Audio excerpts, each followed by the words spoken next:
Peter J. Koutoujian was appointed sheriff of Middlesex County in early 2011, replacing his predecessor, James DePaulo, who died of suicide the year before.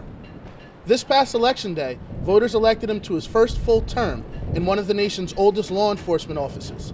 But predating the American Revolution is not the only reason that the sheriff's department is important.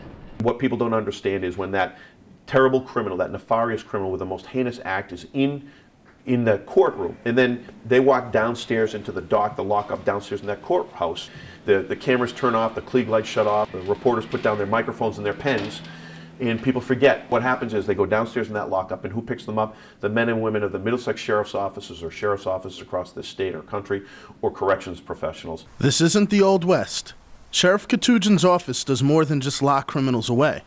They use their resources to rehabilitate inmates so they are better off when they emerge from incarceration. And if you have proper programming, you can reduce recidivism significantly, by more than half. That is what we do with proper reentry programming. That is where our resources need to be spent. But like in many other areas of the country, mandatory budget cuts implemented by doomsday sequestration threaten to limit the sheriff's ability to function. I know that a lot of it will be going to the law enforcement and particularly some of those reentry programming.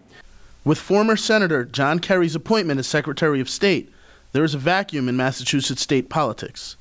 Congressman Ed Markey of the state's 5th District is the leading candidate to replace Kerry. Koutoujian doesn't deny interest in the congressional seat. My primary focus is to do this job that I love. Secondarily, to help Ed Markey get elected. And if he were to be successful, then I would take a look at it, yes, sir. Until such a time arises, the sheriff intends to use his position to help better his community. At the Middlesex County Courthouse, for Newton News, this is Alexander Hyacinth.